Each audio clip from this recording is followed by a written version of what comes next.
जय हिंद दोस्तों, बहुत बहुत स्वागत है आप सभी का हमारे YouTube चैनल SR इंस्टीट्यूट में। दोस्तों आज की क्लास में हम बात कर रहे हैं 9 अप्रैल 2025 का करंट अफेयर, जो हमारे एग्जाम की दृष्टि से बहुत ही महत्वपूर्ण टॉपिक है। वीडियो को लास्ट तक जरूर देखें और अपने दोस्तों के साथ शेयर जरूर कर लें। चलिए क्वेश्चन की ओर आते हैं। पहला क्वेश्चन क्या दिया गया, क्या है पहला क्वेश्चन दोस्तों? तो हाल ही में विश्व स्वास्थ्य दिवस कब मनाया गया? तो दोस्तों ये कब मनाया जाता है विश्व स्वास्थ्य दिवस? प्रतिवर्ष मनाया जाता है 7 अप्रैल को। कब मनाया जाता है? 7 अप्रैल को। अब 7 अप्रैल को मनाने का कारण क्या है? क्योंकि दोस्तों 7 अप्रैल 1948 7 अप्रैल 1948 को क्या हुई थी? WHO की स्थापना, विश्व स्वास्थ्य संगठन WHO वर्ल्ड हेल्थ ऑर्गेनाइजेशन की क्या हुई थी? स्थापना हुई थी। इसी दिन क्या मनाते हैं हम? 7 अप्रैल को प्रतिवर्ष विश्व स्वास्थ्य दिवस मनाते। तो याद रखेंगे कब मनाया जाता है विश्व स्वास्थ्य दिवस? ये मनाया जाता है 7 अप्रैल को। कारण भी बता दिया क्यों? क्योंकि विश्व स्वास्थ्य संगठन WHO की क्या हुई थी? स्थापना हुई थी 7 अप्रैल को। अब सन याद रखेंगे तो 1948 में। दोस्तों इस बार की थीम क्या रखी गई 2025 में? स्वस्थ शुरुआत, आशावादी भविष्य, हेल्थी बिगिनिंग, होपफुल फ्यूचर। क्या रखी गई इसकी? ये थीम रखी गई विश्व स्वास्थ्य दिवस की। चलिए थोड़ी सी WHO के बारे में बात करते हैं। WHO विश्व स्वास्थ्य संगठन, वर्ल्ड हेल्थ ऑर्गेनाइजेशन। तो याद रखेंगे वर्ल्ड हेल्थ ऑर्गेनाइजेशन। इसकी स्थापना कब हुई? तो 7 अप्रैल 1948 को क्या हुई है? स्थापना। हेडक्वार्टर कहाँ इसका? मुख्यालय, WHO का मुख्यालय तो यह है जिनेवा। कहाँ आता है दोस्तों? तो स्विट्जरलैंड में क्या है इसका मुख्यालय है। चलिए अब इसके जो महानिदेशक है वो कौन है? तो टेड्रस अधानोम। कौन है? टेड्रस अधानोम क्या है इसके महानिदेशक, या हम कहे WHO के हेड है। तो याद रखेंगे आप लोग, इसकी स्थापना बहुत ज्यादा इंपॉर्टेंट है। WHO की स्थापना कई बार ऑब्जेक्टिव में पूछा जाता है। तो कब हुई थी? 7 अप्रैल 1948 को। और 7 अप्रैल को हम क्या मनाते हैं? विश्व स्वास्थ्य दिवस मनाते हैं। चलिए याद रखिएगा। आगे आते हैं अगले क्वेश्चन में हम। हाल ही में 2 हड़प्पा स्थलों को संरक्षित पुरातात्विक स्मारक घोषित किया गया है। तो हड़प्पा के 2 स्थल है जिन्हें अभी क्या किया गया है? संरक्षित पुरातात्विक स्मारक घोषित किया गया है। तो ये किस राज्य से है दोस्तों? तो ये है हरियाणा राज्य से। कौन से राज्य से? हरियाणा राज्य से है 2 हड़प्पा स्थल। अब वो कौन कौन से हड़प्पा स्थल है? तो आप लोग यहाँ देखिए, हरियाणा सरकार ने भिवानी जिले में स्थित 2 हड़प्पा सभ्यता स्थलों को, एक पहला क्या है दोस्तों? मिठातल, और दूसरा है टीगराना को आधिकारिक रूप से संरक्षित पुरातात्विक स्थलों स्मारक घोषित कर दिया। तो हरियाणा की सरकार ने भिवानी जिला, कौन सा जिला दोस्तों? भिवानी जिला। जिले का नाम इंपॉर्टेंट है, पूछ सकता है। तो भिवानी जिले के 2 हड़प्पा सभ्यता के स्थल है। कौन कौन से? तो पहला है मिठाथल। कौन सा है दोस्तों? पहला मिठाथल। और दूसरा क्या है? टीगराना। दूसरा क्या स्थल है? टीगराना। तो दोनों स्थल का नाम बहुत इंपॉर्टेंट है, क्योंकि ये क्या है? हड़प्पा सभ्यता कालीन के स्थल है, जो 1400 वर्ष के क्या है? पुराने हैं। यह स्थल लगभग 4400 वर्ष पुराने हैं, और इनका ऐतिहासिक व सांस्कृतिक महत्व अत्यधिक। कितने हैं?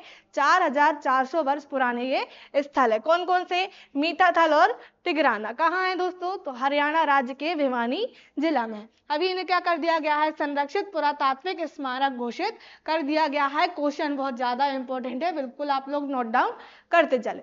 या तो आप लोग सीधे टेलीग्राम चैनल ज्वाइन कर लीजिए, वहां पर आपको PDF मिल जाएगी। चलिए क्वेश्चन में आते हैं। अगले क्वेश्चन क्या दिया गया है? हाल ही में उड़ीसा के सुंदरगढ़ में 2 दिवसीय विशाल चिकित्सा शिविर का उद्घाटन किसने किया? तो ये चिकित्सा शिविर का उद्घाटन किसने किया दोस्तों? तो जुएल ओराम ने। किसने किया? जुएल ओराम ने। कहां पर? उड़ीसा के सुंदरगढ़ में 2 दिवसीय विशाल चिकित्सा शिविर का उद्घाटन। चलिए आगे आते हैं। हाल ही में राष्ट्रपति द्रौपदी मुर्मू ने कहा सिटी की ऑफ ऑनर सम्मान ग्रहण किया है। तो ये कहां पर दोस्तों अभी आप लोगों को पता होगा, पुर्तगाल की यात्रा में गई थी कौन? हमारी राष्ट्रपति द्रौपदी मुर्मू। तो वहीं पर क्या दिया गया? इन्हें सिटी की ऑफ ऑनर सम्मान से इन्हें सम्मानित किया गया है। किसकी बात कर रहे हैं हम? राष्ट्रपति द्रौपदी मुर्मू की। तो किस देश का मिला इन्हें सम्मान? तो पुर्तगाल का। याद रखेंगे, पुर्तगाल की राजधानी में इन्हें पुरस्कार दिया गया है, की ऑफ ऑनर सम्मान। चलिए आगे बढ़ते हैं, अगले क्वेश्चन में आते हैं हम। हाल ही में किस देश ने COP30 से पहले वैश्विक जलवायु परिषद का प्रस्ताव रखा है? तो किस देश ने दोस्तों? ब्राजील ने COP30 से पहले वैश्विक जलवायु परिषद का प्रस्ताव रखा है। चलिए आगे बढ़ते हैं, अगले क्वेश्चन में आते हैं। क्या दिया है? हाल ही में किस राज्य सरकार ने पुलिस भर्ती में अग्निवीरों के लिए 20% आरक्षण की घोषणा की है? तो कौन सी राज्य सरकार दोस्तों?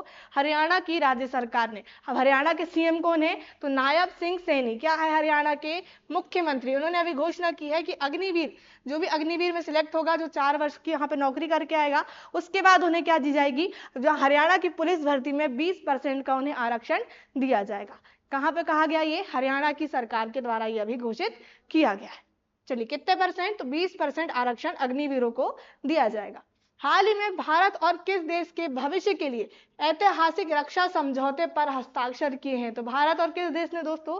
भारत और श्रीलंका ने। किसने? भारत और श्रीलंका ने अभी भविष्य के लिए ऐतिहासिक रक्षा समझौते पर हस्ताक्षर किए हैं। चलिए, हाल ही में भारत को किस संगठन के विशेषज्ञ समूह के सदस्य के रूप में 2025 से 2027 कार्यकाल के लिए चुना गया है? तो कौन सा संगठन है दोस्तों? तो संगठन का नाम क्या है?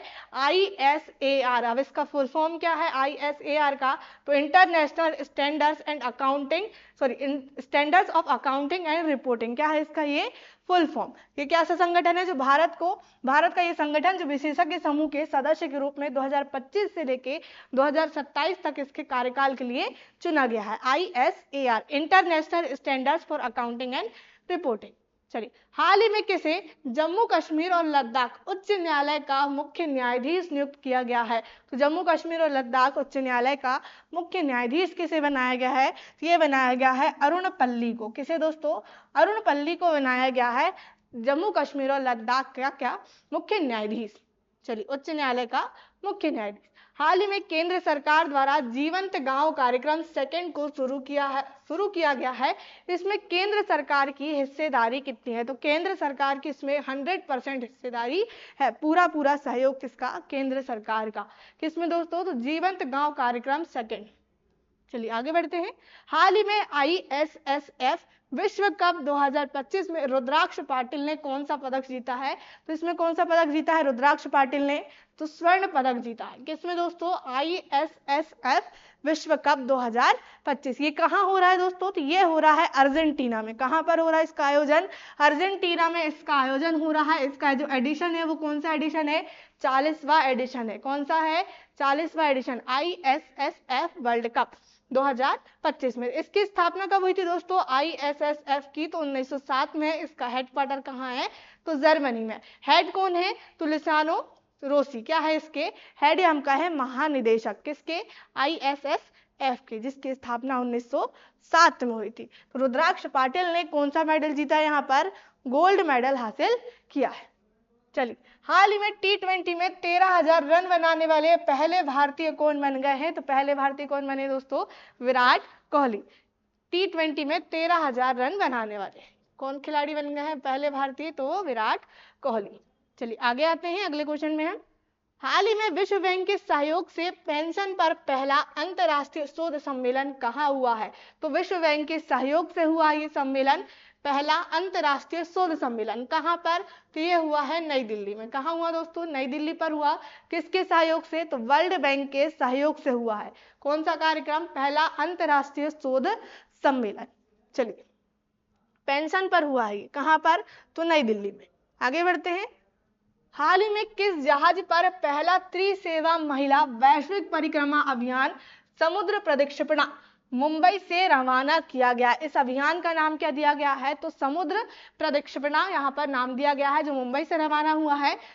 ऐसे कौन सा जहाज है वो? तो INS त्रिवेणी। कौन सा जहाज? INS त्रिवेणी जहाज पर यह पहला त्रिसेवा महिला वैश्विक परिक्रमा अभियान रवाना हुआ है। कहाँ से रवाना हुआ आपसे पूछा जाए? INS त्रिवेणी। तो ये हुआ है मुंबई से रवाना हुआ है। चलिए, कहाँ से?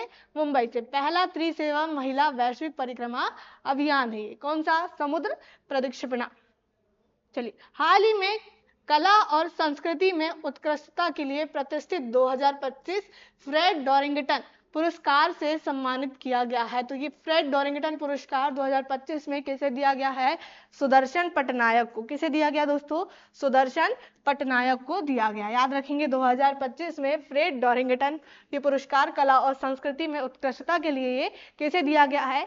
सुदर्शन पटनायक को दिया गया है। दोस्तों ये थे आज के हमारे इंपॉर्टेंट करंट अफेयर्स के क्वेश्चन जो हमने यहाँ पर देखे। यदि आप लोग चैनल में न्यू हैं तो चैनल को सब्सक्राइब कर लीजिए, फेसबुक में देख रहे हैं तो फॉलो कर लीजिए। जय हिंद, जय भारत।